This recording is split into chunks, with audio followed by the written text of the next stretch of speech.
This plane was supposed to be Boeing's greatest invention, but instead, it crashed twice, killed 346 people, and got banned worldwide. And now, in 2025, people are asking the one question Boeing can't answer. Is it finally safe? So today, we're exposing the full story behind the 737 MAX, how Boeing went from genius to disaster, and what still needs to be fixed before you should ever fly it again. Back when the Boeing 737 MAX was first introduced, it was seen as the future of air travel. Airlines were really excited about it because it was supposed to be cheaper to fly, more fuel efficient, and better for the environment. Basically, this plane was advertised as saving money on fuel while also making less noise and polluting less. Boeing needed to compete with Airbus's new A320neo, which was already gaining popularity for being more efficient. Instead of designing a brand new airplane from scratch, Boeing decided to just upgrade their older 737 model and call it the 737 MAX. That's where things started to go wrong. To make the new plane more fuel efficient, Boeing added larger engines, but these bigger engines didn't fit well under the wings of the older 737 body, so they moved the engines a little forward and higher up.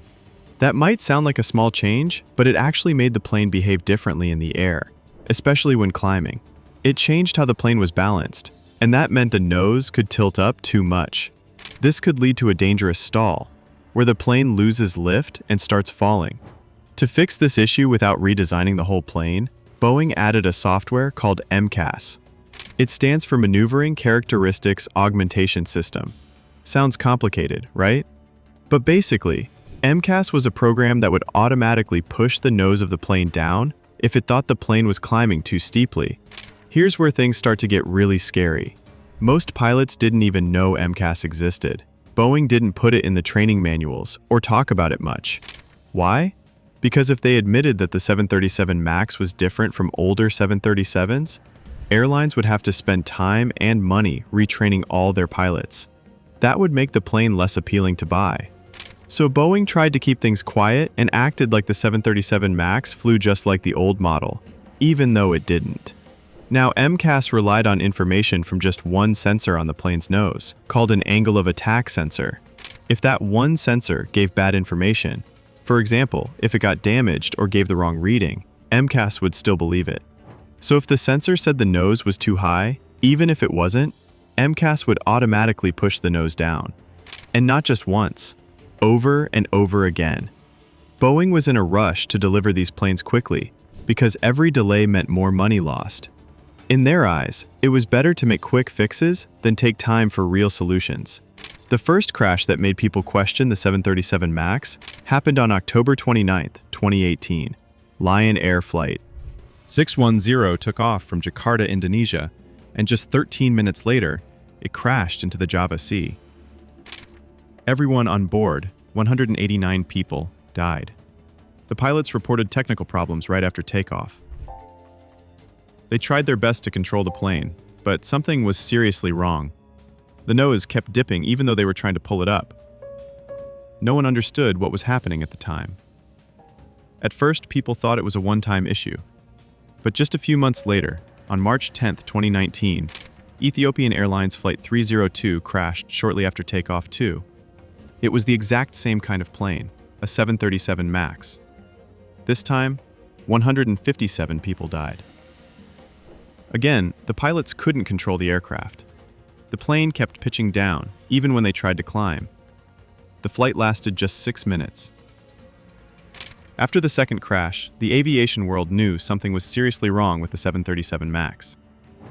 Investigators started comparing the two crashes and quickly found similarities. In both cases, the plane had received false data from a faulty sensor, and MCAS had activated. That meant the software was pushing the nose of the plane down, even when it shouldn't have. The pilots were basically fighting against their own aircraft, and they didn't even know why. No one had warned them about MCAS. Boeing's first reaction was to blame the pilots, saying they didn't respond properly. But when the black box data was recovered, it showed the pilots were doing everything they could to save the plane. They followed procedures. They tried everything they knew, but it wasn't enough. They were up against a system that had too much power and too little oversight. You'd think a big safety organization like the FAA, Federal Aviation Administration, would catch a problem like this before people died. That's their job, right? But sadly, that's not what happened. The FAA was supposed to test and approve the 737 MAX before it could fly passengers. But instead of checking everything themselves, they let Boeing do a lot of the safety checks on their own planes. The system is called ODA, or Organization Designation Authorization. Sounds complicated, but it basically means Boeing was allowed to act like their own safety inspector. So instead of the FAA looking over every little thing, Boeing employees were the ones signing off on parts of the plane. That's like letting students grade their own exams. Of course, they'll pass themselves. This allowed Boeing to move faster and deliver planes to airlines quickly, but it also meant no one from outside the company was checking if things were actually safe. Even worse, some FAA engineers later said they didn't even know MCAS existed until after the first crash. How is that possible? A brand new system that can control the plane, and the people who are supposed to approve the plane didn't even know about it. Some whistleblowers, people who came forward later, said they were pressured to approve things even when they had concerns. One of the most important voices was Edward Pearson, a former senior manager at Boeing's Renton factory. Edward testified in front of Congress and said the factory was a mess. Workers were under huge pressure to build planes as fast as possible. There were constant part shortages, meaning workers had to wait around or work with limited tools. People were working long hours, sometimes double shifts, and mistakes were happening. But the biggest issue? Warnings were ignored. Edward said he sent emails and reports saying the conditions were dangerous, but Boeing leadership didn't care. They just wanted to hit their deadlines and ship out more planes. And it wasn't just him. More employees came forward. Some shared emails from inside the company that were honestly shocking. One email said, "This airplane is designed by clowns who in turn are supervised by monkeys." That's a real quote. It shows just how frustrated and hopeless some of the workers felt. They knew things weren't right, but no one in charge was listening. After the two deadly crashes, Boeing was in serious trouble. The whole world was watching, and everyone wanted to know how they would fix the 737 MAX. The biggest change they made was to the MCAS software, the system that caused the crashes. Originally, MCAS only used data from one sensor to decide when to push the plane's nose down. If that sensor failed, the whole system went crazy. So Boeing updated the software so that it now checks data from two sensors instead of just one. If the two sensors don't agree, MCAS won't activate. That's a pretty basic fix, but it was a step in the right direction. They also made sure MCAS couldn't keep activating again and again like it did during the crashes. Before, it would push the nose down repeatedly, which confused the pilots and made things worse. Now, it can only activate once, and the pilots can easily override it. These updates were supposed to make the plane much safer. Besides the software, Boeing also updated the pilot training programs. They added lessons about MCAS and gave pilots simulator time so they could practice what to do if it ever went wrong again. Pilots were finally being told the full truth about what was inside the plane they were flying. By the end of 2020, the FAA cleared the 737 MAX to fly again. Other countries followed later, after doing their own checks. Planes were back in the air, and Boeing hoped the worst was behind them. But after two planes went down, and the truth about the faulty software and rushed production came out, that image was destroyed. Trust is everything in aviation, and Boeing lost it almost overnight. Financially, the damage was huge. Boeing lost more than $20 billion because of this crisis. That includes fixing the planes, giving money back to airlines, and stopping production for a while. Airlines like Southwest, American Airlines, and United had already ordered dozens of 737 MAX planes. When the MAX was grounded, they couldn't use those planes. This caused a lot of flight cancellations and messed up their entire schedules. Some airlines even asked Boeing for compensation because they lost money too. A lot of airlines also canceled their orders, which was a big deal. Each plane costs millions of dollars, and Boeing depends on those sales to keep the company going. New deals were put on hold, and some airlines chose Airbus instead. Boeing went from being the top dog in aviation to a company surrounded by doubt and scandal. Even pilots didn't want to fly the MAX unless they were given proper training. Some refused to fly it altogether until Boeing made major changes. And passengers? Many of them were scared to fly on the MAX. Some airlines had to change how they listed the flights just to avoid using the word MAX. And let's not forget the stock market.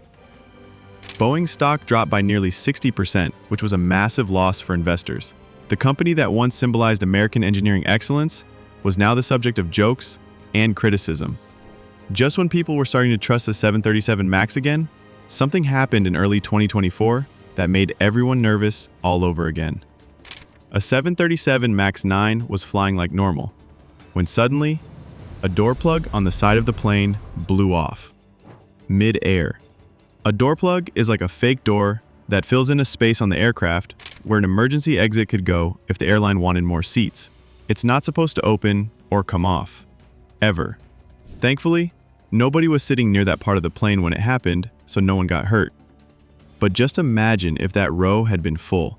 The cabin depressurized, and everything went into chaos for a few minutes. It could have been a disaster. This incident scared a lot of people and made headlines everywhere. People started wondering, wait, is a 737 MAX still not safe? After investigators looked into it, they found that the problem was caused by bad quality control during manufacturing. The door plug wasn't secured properly. And here's the thing, this wasn't even Boeing's direct work. The fuselage, or body of the plane, was made by another company called Spirit Aerosystems. They build the plane's body and send it to Boeing to finish. So now the question wasn't just, is Boeing fixing its problems, but also can Boeing trust the companies it works with? It showed that the issues with the MAX weren't all in the past. They were still happening in the present. While the US FAA allowed the MAX to return to the skies in late 2020, other countries were a lot more cautious. China, for example, was one of the last major countries to allow the MAX to fly again. For years, they kept it grounded while they did their own safety checks. They didn't just trust what Boeing or the FAA said. And honestly, that made sense. If hundreds of people had died in crashes, wouldn't you want to double-check everything too? The European Union's aviation agency, EASA, also decided to do an independent investigation. They didn't blindly follow what the FAA said. EASA added their own rules and checks before giving the MAX a green light. Countries like Canada and Brazil said that pilots in their countries would have to go through extra simulator training before flying the plane again. That wasn't something the FAA originally required, but these countries thought it was necessary. Even passengers were reacting strongly. Some people refused to fly if they saw a 737 MAX on their boarding pass. In fact, many airlines quietly removed the word MAX from their flight details online. Instead of saying 737 MAX, they just listed it as 737, hoping people wouldn't notice. That tells you how scared people were. Even the name was enough to make travelers nervous. In 2020, their CEO at the time, Dennis Muhlenberg, was forced to resign. People felt that he didn't handle the situation well, and that the company needed new leadership to rebuild trust. After he stepped down, Boeing brought in a new CEO who promised to fix the company's culture. They said Boeing was no longer going to be schedule-driven, but instead safety-driven. In other words, safety would matter more than meeting delivery deadlines. That sounded great on paper, but a lot of employees weren't convinced. Some workers said nothing really changed. They were still under pressure to finish work fast. The same kind of stress and rush that caused mistakes before was still part of the job. It's one thing to say you're changing your priorities, but actually doing it is harder. Then, in 2022, Boeing made another move. They shifted their headquarters from Chicago to Arlington, Virginia, which is really close to Washington, D.C. Some people said they did this to be closer to the FAA and other government regulators, maybe to improve communication. But others believed the real reason was political, so Boeing could have more influence in the Capitol and try to fix its image with lawmakers and regulators. Despite all these changes, the same problems kept showing up. There were still delays in aircraft deliveries, and reports of quality control issues didn't stop. In fact, some employees and whistleblowers kept saying that safety concerns were being brushed aside.